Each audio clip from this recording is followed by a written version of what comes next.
ભાવનગર મહાનગરપાલિકાના 13 વોર્ડની ચૂંટણીને લઈને કોંગ્રેસ દ્વારા શ્રી ગણેશ કરવામાં આવ્યા છે। કોંગ્રેસ પોતાના ઉમેદવારો સાથે ભીડભંજન મહાદેવના દર્શન કરીને પદયાત્રા મારફત ફોર્મ ભરવા પહોંચ્યા હતા।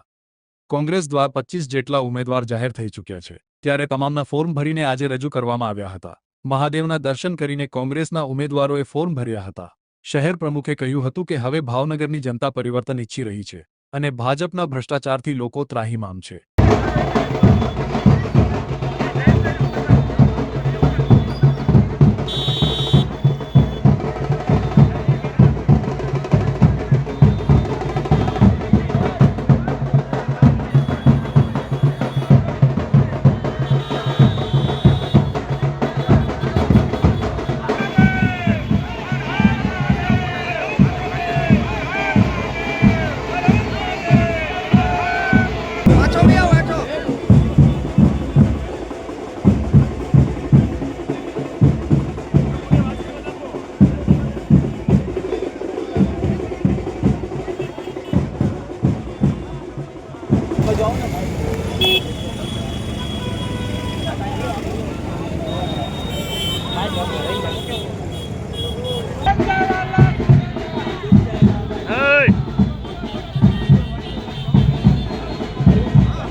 ઓલા નો લેતો પીડા રીસેટ જુગારી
ભાવનગર મહાનગરપાલિકાના ઇલેક્શનમાં કોંગ્રેસ પક્ષના તમામ ઉમેદવારોએ આજે ભીડભંજન મહાદેવ મંદિરે દાદાના દર્શન કરી અને ફોર્મ ભર્યા છે અને દાદા પાસે એવી માંગણી કરી છે કે આટલા 30 વર્ષના જે આ કુશાસનનો હવે અંત આવશે।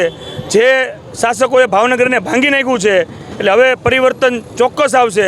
ભાવનગરની અંદર હવે નવો સૂરજ ઉગશે અને મહારાજા કૃષ્ણકુમારસિંહજીનું જે ભાવેણા છે, જે એમનું સપનું છે, એવું સ્વપ્ન પૂરું કરવા માટે કોંગ્રેસ પક્ષ સજ્જ છે અને જે કાંઈ અધૂરા કામો છે એ સત્તા આવ્યા બાદ કોંગ્રેસ પક્ષના તમામ કોર્પોરેટરશ્રીઓ નિભાવશે અને ભાવનગરની જનતાના સંપૂર્ણ રીતે આશીર્વાદ કોંગ્રેસ પક્ષના તમામ ઉમેદવારો સાથે છે।